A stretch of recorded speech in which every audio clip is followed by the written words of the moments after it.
So good morning, everyone, to this Workforce Wednesday webinar. My name is Kirsten Bayer, and I'm with the Illinois Center for Specialized Professional Support at Illinois State University.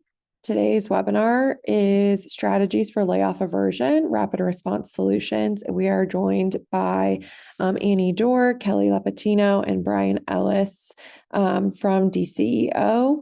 I'll hand it off to them here in a second. A couple of housekeeping items before we get started this morning. We are on our Workforce Wednesday webinar platform, so you as an attendee do not have the ability to unmute yourself, but we will have the opportunity for open dialogue and discussion that will be unrecorded. We will not be recording the discussion after the content is presented today. So if you would like to unmute yourself, you can simply raise your hand on your Zoom toolbar, and then I can allow you to unmute yourself and we can have that open dialogue. Otherwise, you can feel free to type any questions or comments in the chat. I have opened that up now. It was closed, so I apologize. But now it is open for everyone, so you can feel free to comment or ask any questions in the chat or the Q&A, and we will all be monitoring that today. This webinar is being recorded, and the recording will be up on Illinois WorkNet, as well as our Illinois Workforce Academy website that our center manages. And that usually takes about 48 working business hours to get that recording up. You'll receive a follow-up email when the recording is up, and the PowerPoint slides will also be along with it. And then we will also have a resource for you as well in the follow-up documentation that Kelly's provided for all of you. In that follow-up email will also be a follow-up survey, and we do ask that you participate. I know follow-up surveys can be tedious. However, I sit on the WIOA Professional Development Committee that has representation from local areas across the state, as well as all 4 core partners, and we develop the content for the Workforce Wednesday webinars for all year round. And so we do want to make sure we're meeting the field where you all are at and where you need PD. We want to provide that for you. So if you need professional development on a certain topic or you would like it, feel free to take that follow-up survey. There's a question on there that you can put future topics that you would like to see, as well as evaluating this Workforce Wednesday webinar and its content. And then really quickly, before I hand it off to Kelly to start the presentation, we would like to know where you're joining us from today. So if you could take the location poll that's now been launched, just where's your local area at from this morning, so we can make sure on the WIOA Professional Development Committee that we are hitting everyone from across the state. So we'll give everyone a couple more seconds to answer that poll.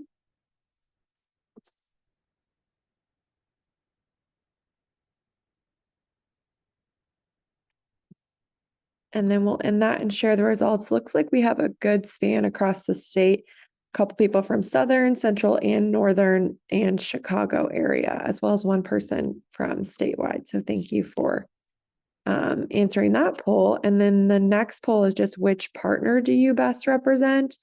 I'm assuming we have a lot of Title I folks on with us today, but we'll go ahead and answer this poll as well.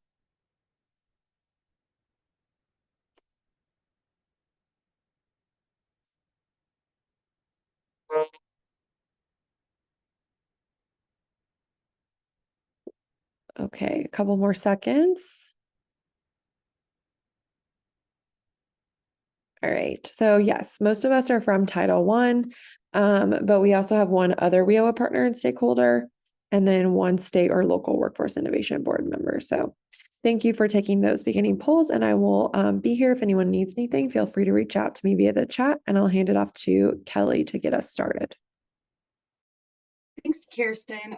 Good morning, everyone. So thank you for joining us on this WIOA Wednesday webinar. We really look forward to spending some time together this morning to talk about strategies for layoff aversion and rapid response solutions. As Kirsten mentioned, we'll go through some formal content so you can see the agenda for the next hour or so, but we will open up for some candid conversation and dialogue. We actually have a lot of subject matter experts that are on the call, so we look forward to having some facilitated discussion after we get through the presentation content. So today we're going to cover some actionable strategies supported by the Workforce Innovation Opportunity Act, or WIOA, to effectively address layoffs and swiftly respond to workforce disruptions. So first, let's demystify layoff aversion and rapid response. Layoff aversion really entails implementing proactive measures to prevent or minimize the impact of job losses, while rapid response involves swiftly addressing layoffs or closures through timely interventions and support services. So this morning, we'll go ahead and explore how engaging with businesses is key to successfully averting layoffs and facilitating smooth transitions for affected workers. And then in this session, we'll also discover some approaches to anticipate, prevent, and mitigate potential layoffs within your local area. So really, by understanding the intricacies of layoff aversion and rapid response, you'll be equipped with the knowledge and tools to proactively address workforce challenges, really aim to foster economic resilience among some potential industry disruptions. Next slide, please. So under WIOA, layoff aversion refers to strategies and services aimed at preventing or minimizing the need for layoffs within a company or industry. These strategies typically involve providing assistance to businesses facing economic challenges to help them retain their workforce. Layoff aversion strategies may include providing technical assistance, training programs, and other resources to help employers navigate through difficult times, helping them to adapt to changing market conditions and really avoid or reduce layoffs. So the ultimate goal is to preserve jobs and stabilize the workforce, benefiting both employers and employees. When we're doing layoff aversion, you're probably doing it on a daily basis and you don't even realize it. So as we go through some of the strategies today, I think hopefully you'll have some takeaways to go, oh yeah, we're already doing that. Or, oh, here's something that we could be doing to enhance layoff aversion efforts, either at the state or local level. Next slide, please. So averting layoffs is one of the functions of the public workforce system. The Department of Labor defines a layoff as averted when either a worker their job is preserved within an existing employer that's facing downsizing or potential closure, or when a worker transitions to a different role with the same employer. It could also be when the affected worker secures new employment without experiencing prolonged unemployment. So this individual, is rapidly reemployed or transferred to a different position. And really, the advantages of averting layoffs extend across various stakeholders. So this includes workers, employers, taxpayers, and certainly communities. For workers, avoiding the financial strain and loss of benefits associated with unemployment is really important, right? And it's important for family stability. So those of you that are involved in rapid response know how trying and emotionally this situation can be, right? And so whatever we can do to avoid job loss, we really want to make sure that we're implementing those types of strategies. It can also include retaining or transitioning to comparable roles. It can also include retooling and having additional skills to ensure financial security, really contrasting starkly with reduced income for unemployment compensation, right? So ultimately what we want to do is try to avoid getting to that point if we absolutely can. And then employers can also reap benefits from retaining their skilled workers. So if we can work through some strategies and talk through some either programs or services, working with employers, certainly it can be a cost savings on severance or recruitment and training expenses. And maintaining the workforce also continues the continuity and preserves that company morale and mitigates the risk of increased unemployment compensation tax rates. So we know that oftentimes when you're working with certain sectors, if they've lost a contract or they're going through shifts in production, we really want to engage in some of those conversations. And then taxpayers can also benefit from some of the programs and services that are available. So when there is a layoff event that takes place, we do have a wide variety of programs and services that are available. We'll touch on some of those today. Certainly, probably most of those topics can dive into their own WIOA Wednesday webinar conversation. So if there's topics of interest that you have that you would like to learn more about, please let us know. We're happy to engage in those conversations. And then certainly communities, right? And so if we can avert layoffs, communities can experience less disruption and economic strain, avoiding the need for maybe emergency assistance or other areas that could impact foreclosures or some of those worst case scenarios, right? So we want to do what we can to help overall sustain the community and the economic wellness of that community. So again, overall, some of the measures impacting layoff aversion, we know it can be challenging. Like a lot of these are tangible resources and strategies that are available both at state and local levels. And so it's sometimes can be difficult to measure. And so as I mentioned earlier, you're probably doing a lot of these and you're just not realizing that it's contributing to layoff aversion. So we'll go through and dive a little bit deeper on how you can invest in some of these strategies to really yield some long-term benefits. Next slide, please. So, first and foremost, we need to understand, policy, right? Guidelines, what's required.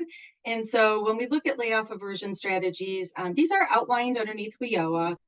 And so they give us the framework that we can work from and how these strategies can be effectively applied across different landscapes. So layoff aversion isn't just a concept, it's certainly a set of proactive measures aimed at minimizing the impact of job loss and swiftly transitioning affected workers into new employment opportunities. And one of the cornerstones of layoff aversion is rapid response. Rapid response isn't just about reacting, it's about planning and executing timely interventions and support to dislocated workers in their journey towards reemployment. We'll touch a little bit more on rapid response later on in the webinar, but that is certainly a strategy that's outlined in WIOA in terms of services and support. But how do we tailor these strategies, right? So we know that there's unique needs based on different industries. No situation is the same, right? Like each situation, circumstance can be different. So we want to apply some of these strategies and tools and resources to most effectively meet these needs, right? For layoff aversion and rapid response. So there is flexibility when we look at WIOA policy guidelines that do come into play. And so we want to touch through some of these opportunities today. Many of these are outlined in WIOA regulations. We also can use statewide discretionary funds for targeted solutions that meet specific needs within sectors and communities. So the state has implemented that. We have that as a resource. And we know that effective implementation requires more than just policy guidelines, right? It really needs a comprehensive approach at both state and local levels. So this is in partnership. None of these efforts are done alone. They're certainly done working together. State level policies do provide criteria. So we have some framework that is outlined in e-policy.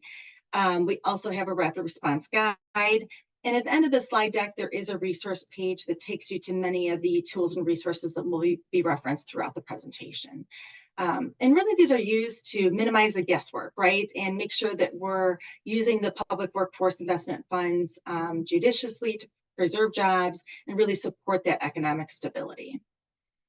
DCO does have a rapid response policy, and we have a dedicated staff. Many of them are on the call, so thank you for joining today. And if you're not sure who your state representative is, that link is included in the resource page as well. And we're happy to facilitate some of those introductions and make those connections happen. And again, the resource is available online. There's also something called the Worker Adjustment and Retraining Notification Act. And this really serves as a critical safeguard requiring employers to provide advance notice of layoffs and plant closures. So both at the federal and state level, entities like the Department of Labor and the Illinois, both at the national level and state level, play a pivotal role to enforcing the WARN Act. DOL's role is really to ensure compliance and investigate violations. And DCO's role is really to step in and provide assistance and resources when we receive that correspondence. So when warrant correspondence is submitted to DCO, we step in, we provide the resources to affected workers and employers. We work very closely with all of our state agencies and local partners to really help facilitate a smooth transition aimed to mitigate the impact of layoffs. And again, I reference rapid response. So in the face of WARN Act, that's really where rapid response comes in. And rapid response is really aimed to truly that rapidly respond, right? So rapid response is aimed at supporting immediate affected workers and helping to facilitate their transition to new opportunities. Next slide, please. So when we talk about layoff aversion, it really encompasses a wide variety of approaches and strategies. And these strategies can include early identification of at-risk companies, assessing their needs, and delivering targeted resources. Building strong partnerships with businesses at both the state level and the local level is important. And to do this, we need to establish effective communication channels and outreach programs. This really helps to ensure timely layoff aversion support. So it's really about relationship building, both at the partners from a service delivery level, but most importantly, relationship building, in local communities with employers. So it involves proactive engagement with businesses to prevent those layoffs. And this really includes support and providing workforce support for both business attraction, retention, and growth. A business can't be stable if they don't have the workforce needed and required to effectively execute and deliver, right? And so we know capital costs are one of the top costs, for employers. And so oftentimes when they are facing hardship, that's the first area for cutbacks. So really working with businesses to have positive and have some of that support for their workforce support early on helps to facilitate that and help engage a stable workforce. When we look at partnerships, this can include local workforce providers. It can include DCO state rapid response reps, our trade adjustment assistant office, our Illinois Department of Employment Security business reps. The list goes on, right? Like we can work with industry associations such as IMEC or IMA, right? Your industry associations have a network of members and they work very closely with their members. And so having those strong relationships with associations can also help to streamline efforts. There's limited finite resources. And so how do you work strategically from a sector-based approach and really work with associations to inform them of services that are available, just kind of getting some understanding of their workforce needs and some of their demand. Chambers of Commerce, they're also a great partner along with small business development centers. So think about, who's engaging with businesses and how can you tap into those resources to further engage with businesses to streamline efforts. Also want to lift up union leaders. So having a good working relationship with local unions and union leaders can really help identify early insights, right? So union leaders, maybe local economic development agencies, they have sometimes those early insights to early warning signs with companies, and that can enable a proactive intervention efforts. So keeping those channels of communication open are really critical.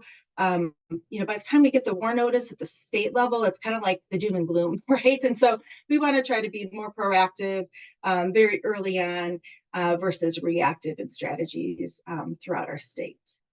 So I listed off a variety of different partners. So I ask you to, please drop in the chat. So if there's other organizations that you have worked with, they can help identify and design maybe some appropriate interventions. Drop it in the chat. So what's worked well with you? Which partners have been really helpful for you to work with in terms of layoff aversion or rapid response activities? We want to hear from you in strategies that have worked both at the state level and locally in the field. And then when we look at a proactive approach, really what we're looking at is, again, how do we prevent layoffs and mitigate that economic disruption? So training services such as incumbent worker training and customized training can play a critical role. Those programs can help to retain and upskill their workforce. So for instance, consider the case of a flooring company in the Northeast region. They had filed for Chapter 11 bankruptcy, but through close collaboration between the local workforce area, the employer and economic development agencies, we were able to gain early insight to the company's situation prior to the state receiving warrant correspondence. And so local economic development reps in the local workforce area were really able to engage in some of those conversations early on, and that can help kind of mitigate and help allow us to be proactive with finding resources to potentially avert that layoff, or just for general awareness that there could be a potential buyer coming in to acquire that company. I'm going to give you a few other examples just for kind of practical application. So an example would be in Southern Illinois, there was a fire at a plant and it impacted 130 employees. In this situation, the employees were able to offer positions at a local competitor's plant while the impacted worker rebuilt. So that's like the perfect scenario, right? Like the stars aligned in that case, but it only happened because of good collaboration and communication, right? So that business development relationship really was critical to making that case happen. Another example, a food manufacturer in Chicago recently announced their closure. And when they submitted the warrant correspondence to DCO, we were able to work with that employer and develop some immediate strategies, including connecting other manufacturers, food manufacturers in that vicinity to help coordinate referrals. So we always still facilitate rapid response. So, individuals can make educated decisions on what their next step is in their career. But situations like that really can help reduce and mitigate that opportunity for extended unemployment and really helping to get reemployed as quickly as possible. Two other examples I want to share briefly would be the automotive industry. So that industry has been greatly impacted at the northern state line. And so coordinated efforts with the union really helped to host on-site career fairs to connect similar talent. So that really helped to prevent minimum wage. We had a minimum wage gap to really discourage underemployment. So in this case, we had highly skilled workers. We knew that they had significant wages that they had and benefits that unfortunately, they may be having to leave behind and explore other opportunities. And so, credit to the local workforce area that really lift up many of these efforts, but certainly working in partnership in this case. So really level setting for that example for those on-site career fairs at the union halls to understand that, hey, when employers are coming in, we really want to make sure that, there's not a huge wage disparity or wage gap. So, kind of level setting that early on helps in that situation. Another example is talent transfers. So we encourage talent transfers, and this is when impacted workers are offered positions at an alternative employer, reducing the need for layoffs. So we often see this happen when service contracts end, usually at the beginning of the year. So if you look at kind of our WARN numbers and the data, it supports that the warrant correspondence received, it was a majority of them were results of contracts that were lost. So when companies go out to bid, they can lose that contract and those workers can be impacted. But in that case, oftentimes there's another provider that's secured. So we always work very closely with that employer and help to try to advocate for similar wage and benefits when this happens for the new service contractor to hire on these impacted workers. Again, we'll still facilitate rapid response so impacted workers can make an educated decision on their next steps in their career, but it is an opportunity to kind of avert layoffs or minimize the impact of that. And then finally, I just want to kind of share that in Illinois, we really take pride as our state. We take pride in working collaboratively when we're on regional calls with our counterparts in other states. I think that we really showcase a lot of the great work and collaboration at both the state and local level. And we know that there's a lot of hard work and facilitation that goes on between those programs and all of our partners and agencies. So again, continuing to encourage collaboration is really important. I think that when we go through this webinar, you're going to find that we have a lot of technical assistance, we have a lot of financial programs that can assist, but also some human resources that can support layoff aversion. There's also a program called Workshare Illinois that we'll touch on a little bit later that's a short-term compensation program. Next slide, please. So the workforce system has a variety of funds and services that are available to, again, help mitigate or avert layoffs. So I'd like to just take a second to explore some of these scenarios, and we can look at some different funding sources and strategies that might be most appropriate in each situation. So in looking at scenario one, a worker receives a layoff notice. In this case, the workforce system can provide assistance through rapid response or WIOA dislocated worker funds. Scenario two, we have a worker's layoff has been certified as a trade event. So in this case, the workforce system could utilize TAA funds based on the qualifying separation date if the worker group has been certified eligible for TAA. We do want to note that that program is currently on sunset status. However, we still are exploring when we receive information about layoff events at the state and local level. We're still encouraging submission to Department of Labor if it seems that an event is impacted by trade. So even though they're not certifying petitions, we're still submitting those. And so we really want to encourage that because we're hoping that, at some point, even if they bring the program back or it comes back in a different status, we really want to demonstrate the need for the program by submitting those petitions. So that is a program, even though it's in sunset status, that we are still continuing to submit petitions for. Third scenario is that an employer is determined to be at risk for layoffs unless workers receive training on a new production technology. So in this case, the workforce system could use incumbent worker training. They can also use our WIOA statewide discretionary funds. We have rapid response funds that are available that we set aside as emergency funds through the state. So assuming that the situation may meet the criteria, these are some programs and funding resources that could be available. In the fourth scenario, an employer wants to retrain their workers on a new product line. So again, we could utilize incumbent worker training. We could use WIOA statewide discretionary funds. There could also be a fee for service, right? We can leverage funds in the community, such as from the employer themselves, from community colleges and other partners. So it doesn't always have to be necessarily WIOA funds that are funneling through to support training. Sometimes there's other programs and services that are available through our partners that we can leverage to support those efforts too. And then in the last scenario, it's when there's a federally declared disaster from a tornado and workers are displaced. So Department of Labor does have a national disaster recovery grants. There's two grants.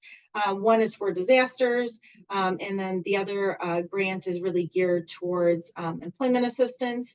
So in that situation, certainly we would encourage you to reach out to the state and see what we can do if there's a significant economic disaster or event to see how we can support that impacted workforce. Next slide, please. So we talked a little bit about programs that are available. I want to talk a little bit about technology and technical resources that are available. So Illinois successfully implemented an early indicator system designed to assess the risk level of companies. And it's called the Illinois Employment Business System, or EBS, because we love acronyms in government, right? So EBS is really, it's a system that's identified that has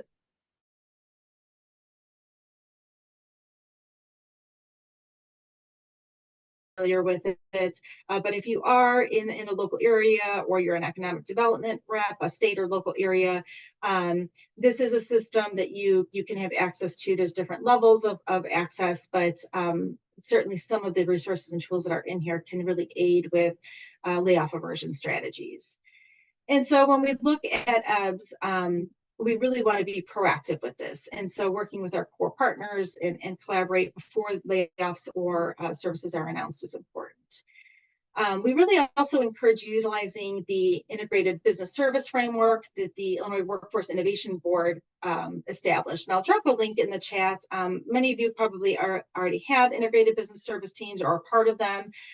If you're not a part of that or you're not familiar with that framework, again, we'll include the chat in the system and you can learn a little bit more about that and encourage you to get involved in your local area to support that. A key resource in EBS really is that it replaced our state's old layoff platform, but there's three components, and you can see them listed here. Three components of EBS include labor market information, organizational information that has predictive analytics and forecasting capabilities, and then the third function in the system is to be able to track that layoff reporting. So these are the three primary functions of the system. We are continuously making enhancements. We have ongoing system training and webinars that take place for technical assistance that are available, and a number of recorded sessions if you want to learn a little bit more about the system. But we're just going to give kind of a high-level overview about how you can access the system and use resources today. Next slide, please. So the EBS system is a cloud-based system. It does integrate and interface with multiple data sources, including some data from IDS. And a unique feature of the EBS system is that we have an API connected to Dun & Bradstreet. So we have a lot of business data tools that come in, and then we also have the Warn Layoff tool and rapid response tool that's in there. So really the system integration and the data that's in the system allows users to filter. You can manage the displays. You can get some real-time dashboards and extract information to put together some reports. So again, this can be a great tool if you're working through your state, regional, and local plans, as you're working with your boards and giving board updates on your local areas. There's some great data analytics and charts that you can pull from this as well. You can also use the data when you're applying for grants, right? So if you're looking to come in for some support and funding through a 1E rapid response grant or other initiatives, there's some great data that can support the need and demonstrated need. So you're making some more data-informed decisions in terms of support. And then again, just one of the primary goals of EBS is to conduct better business engagement. How do we improve those dislocated worker tracking tools and really have a more meaningful data intelligence support with that. The system does also offer some transparency. So not only do you see the layoff activity, but you can see all of the case notes and the support that's going in. So there's definitely a lot of hard work that goes into providing rapid response services and layoff aversion strategies. Next slide, please. So as mentioned, DCO purchased a contract, an annual contract with Dun & Bradstreet. D&B has global business data, and it includes several different economic and statistical information. So again, EBS kind of takes that a little bit one step further in our system, that we have that data that's integrated through the API, and it really allows for some more longitudinal time series and analysis, so you can see what the company health and historical trends are in there. We also have a variety of different maps that are in the system. So we have map overlays that indicate is the employer in a underinvested area. And so that can really help when you're providing services too, to know, are there limited resources that are available? We may need to bring in additional support or services or other partners, to support this employer and their workforce. So there's a variety of different neat features and functions that are in the system. So again, if you're not in there every day, sometimes it's good to kind of get a little refresher, and we would encourage you to view some of the EBS recordings or participate in the ongoing TA sessions. Next slide, please. So EBS uses, again, some technologies and tools. You can see a lot of useful visuals, so it's really easy to extract. You can download, you can put it in your PowerPoints, you can share some of the data with stakeholders. So there's a lot of internally available dashboards where you can use to extract the reports and use for layoff tracking, aversion efforts, things of that nature. And then it also allows teams to focus on early warning indicators. So you can identify some at-risk, who's at risk for potential layoffs, right? So are there early indicators such as declining sales? Are there potential supply chain issues? Are there some adverse industry market trends? major changes in management or ownership of a company, right? So some of these could be indicators to the field on, potential concerns for layoff. And so using the D&B and then also labor market information that's integrated from IDS can really help to identify these signs and provide some proactive support. So it helps when you're engaging with businesses and really helps to identify that information. There's also a cool feature in the system where it integrates media articles. And so when you're reaching out to a company, you can see a link and there's the tab that has the media. So you can read through to see, like, are they in the news for good things or maybe not so good things? But it kind of can help when you're having those conversations. And again, these indicators can be really helpful. So, really when we look at the financial stress score, simply put, it just tells us, how is the business paying the bills? When we look at the material change score, it tells us, why, like what's going on. When we look at financial stress, is it because they're trying to expand, or are they in distress because they have a decline in business? So, kind of looking at this and identifying early on what these visual elements are when you're engaging with employers can be of support. Next slide, please. So again, the system kind of helps to paint that picture. Is that organization leveraged for growth? Do they have early signs of decay? It really helps to have users see the viability of that company when you're approaching or thinking about a strategies from working with that business. So it also allows individuals to take a look at that before they're doing outreach. So certainly when you're providing outreach, it's not like, hey, we see you have early signs of decay, right? Like, that's not the conversation. We know that that's not what takes place, but just to kind of, when you're prompting questions or you're working with employers to understand where they're at and support their workforce, these could be critical factors leading into those conversations. So an example here, DCO, our rapid response unit, has worked very closely with the IDS business service teams. We've partnered on numerous occasions where we conducted business outreach to potentially at-risk companies. And part of this outreach strategy is really, again, including, the ability to assess the needs of the business and offer a variety of solutions. So it could be, WIOA business services. It could be Illinois WorkShare. The employer could be in need of hiring and training assistance, tax credits, other potential grant funding opportunities, things of that nature.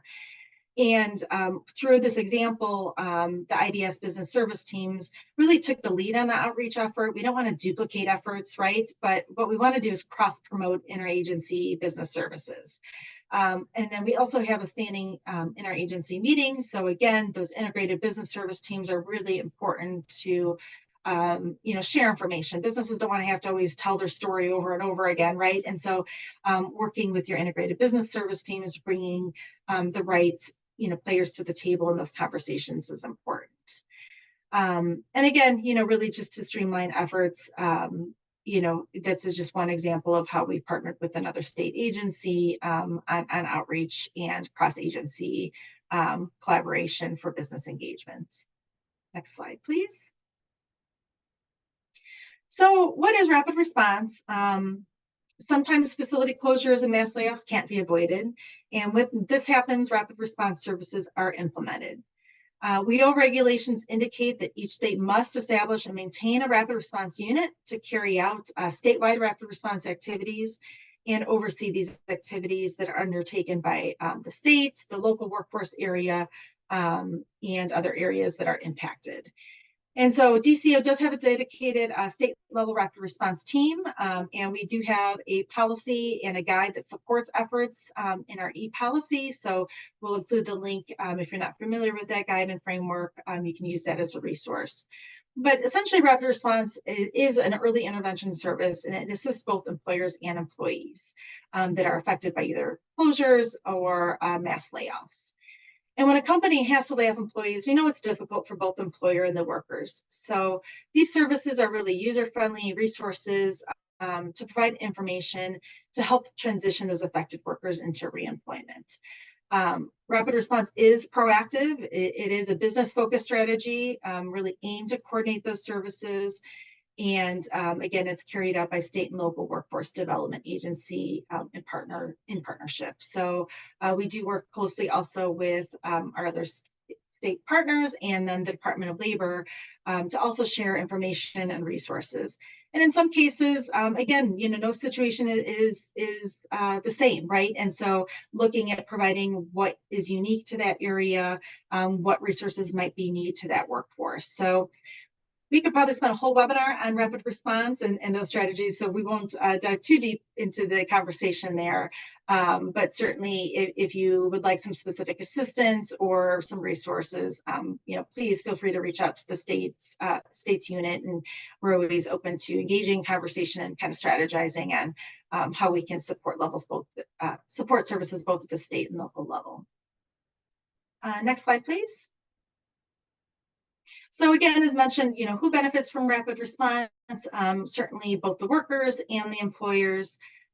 So we want to help workers get educated about the resources and services, and oftentimes rapid response does entail a facilitated workshop that is part of the guidance with the Department of Labor to inform workers of available resources to them.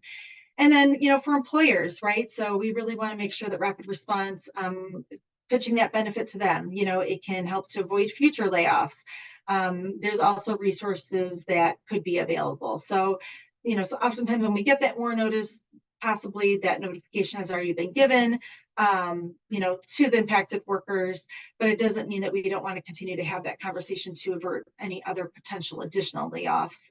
And so really sharing some of the resources and programs that are available state and locally is important. And then again, just referencing some additional services. Previously, when the trade program was active, that was also another resource that could be available to individuals as well. And we'll include the link to the rapid response policy and guidelines in the resource page. Next slide, please. So just want to share briefly, in terms of rapid response, that can be a state coordinated event if it is meets the threshold of 25 or more impacted workers. It can be a locally coordinated event if it's under 25 workers. But at the end of the day, we really work together. So we really want to help lift up efforts and make sure that we have the resources and mechanism and tools to support that happening. So in EBS, we do have the layoff tracking and reporting. So internally, you can kind of see just a screenshot of what the system looks like. It gives us real-time information and offers some transparency for layoff activity. So you can see things and drill down by both the economic development from a regional level. You can drill down and look from a local level. There's pins that can show some additional information. So there's a variety of different tools that are in the system that can both help support and track some of the layoff activity that's taking place. Next slide, please. And then some of the internal data is also pushed out to the public. So here's a screenshot of an external page. And so on the Illinois WorkNet, on the public-facing website, we do include a WARN dashboard. You can search by company. You can search by, was it a trade event? Are unions involved? So it really kind of gives transparency across the state in terms of WARN correspondence that's received. There's also a separate page for just general companies. And so there's two separate pages. One is for WARN correspondence. The other one is just to offer transparency in general in terms of rapid response support and activities supporting companies. And then again, there's a link there so you can take a look at that. So it just gives a snapshot and transparency of what's taking place. And then oftentimes there's a lot of media inquiries that sometimes come from this, and so they can see what's available and what's taking place as well. Next slide, please. And so when we look at EBS, it also allows us to create some company-specific pages, so the impacted workers can access information on the local events, services, resources that are available. This also includes a survey questionnaire and then also a link to connect them to their nearest Illinois WorkNet American Job Center. As the system does allow us to automate the creation of company page. So really, we're trying to streamline efforts, and both for staff, but then also to significantly streamline services and get information to impacted workers. So the system can, again, be used both for state level events or local level events. And then the one feature about this system too is that if you are having a rapid response workshop, whether it's in person or virtual or hybrid, the platform, the company layoff page allows you to customize it. So you can include a recording. So if somebody missed the workshop, they can come back in and watch the video. It really kind of serves as a centralized landing page for resources. There's unemployment insurance information. There's information on extended healthcare benefits through the Department of Labor. So a variety of resources that are available. And then again, there's a search feature to connect them to their nearest American Job Center as well. So, this can be used, local areas can use to also help promote workshops through their social media handles or other events, just to help connect the information out and reach out to impacted workers.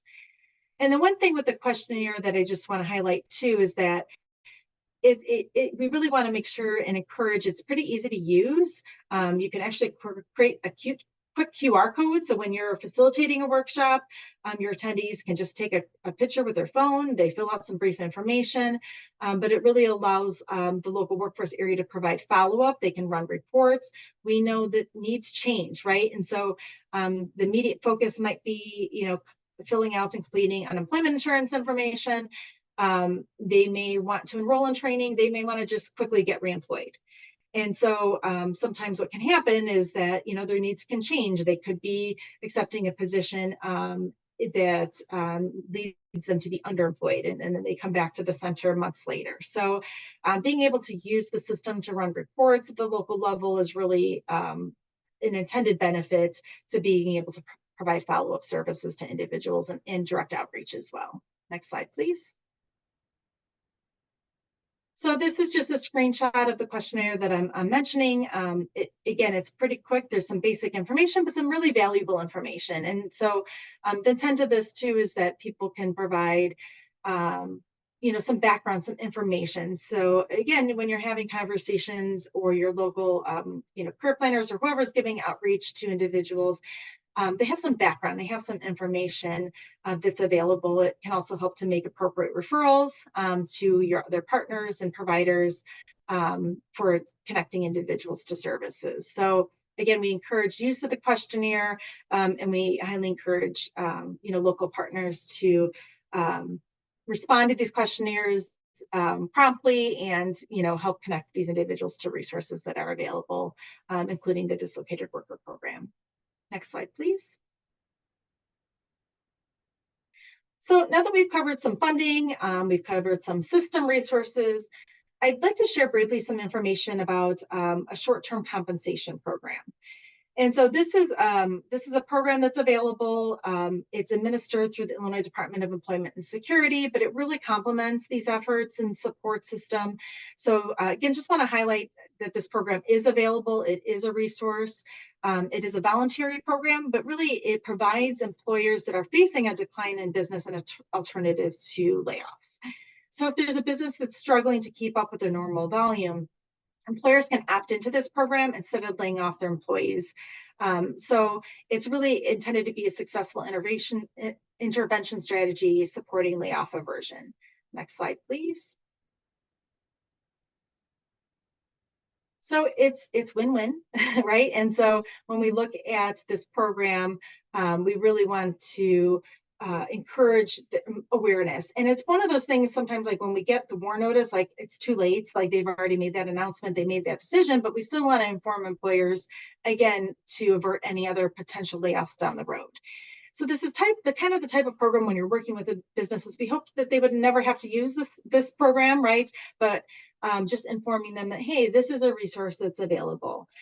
So an example would be, we had an employer that, with the chip shortage. So when we had the chip shortage, that was a big indicator in the industry, and it impacted many different industry sectors. But we had a small manufacturer that greatly impacted their ability in their production. And so instead of laying off their workers, they were able to utilize WorkShare and utilize this program. So it's a means of having the ability to not having to go back to the drawing board or the risk of losing individuals. The program allows individuals to still collect their unemployment insurance benefits, but they don't have to prove that they're looking for a new job in order to get these benefits, right? So it really offsets the cost for temporary reduction in work hours while still maintaining their benefits and still maintaining a lot of those benefits that they have. So the program uses the UI benefits, and it covers then the difference between the hours that they normally would have worked versus the hours that they're currently working. So if there's major downturns in the economy, instead of doing the layoff, this is a great temporary solution that is available. Next slide, please. So when we look at who can benefit, right? So there's many benefits to employers for this program. When we look at the primary benefit, again, it allows them to temporarily reduce payroll while they're experiencing that downturn in business. So they can reduce their payroll expenditures, but at the same time, they're still keeping their trained staff. So instead of having to lay off employees, they don't have to go back to the drawing board when the business picks up again. They can keep that trained staff while still reducing cost. So keeping in mind that the employers are saving on recruiting, hiring, and training costs, it can also minimize the unemployment insurance cost that could increase alongside layoffs. And then the program can also boost employee morale and reduce turnover. So when layoffs do take place, we know that many employers observe a decline in how employees may view the business and might be likely to leave or explore other opportunities. So there's a lot of benefits here, both to the employer and the employee. Next slide, please. So when we look at the employee side, some of these benefits include allowing the employee to keep their job, right? And so they still receive the weekly unemployment insurance benefits, and that offsets the loss of hours. So they can still receive the job-related benefits like healthcare coverage. That doesn't change when an employer is using WorkShare program, but it really helps the employees keep that stability. So even though they have a reduction in hours, their unemployment benefits help close that gap between what they are used to making versus what they're making while the program's in effect. Next slide, please. So how does this program work? Employers do have to register for the program. There's no cost to it. They need to submit a plan for each business unit that would be utilizing the WorkShare program. You can see on the slide here that they can use their program for up to 12 months.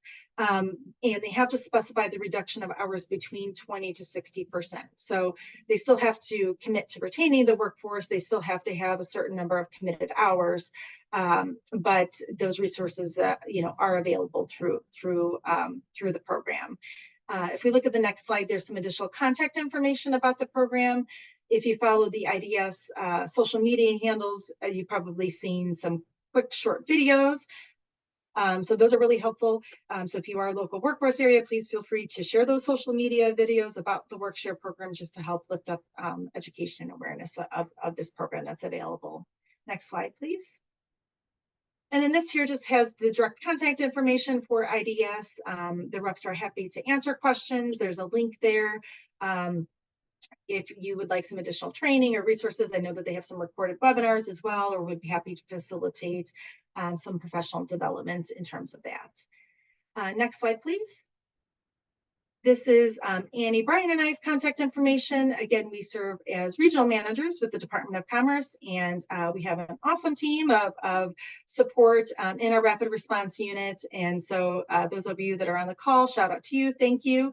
Shout out to our partners too that we work very closely with, IDS, Department of Labor, and most importantly to our local workforce areas. So we know that these services and programs get put into play from our direct service providers and our network providers. So we thank all of our partners at the American Job Centers and our local workforce partners when we're facilitating layoff aversion and rapid response efforts. And then the last slide here, Kirsten, if you just want to advance, are some links to some resources that were referenced during the webinar.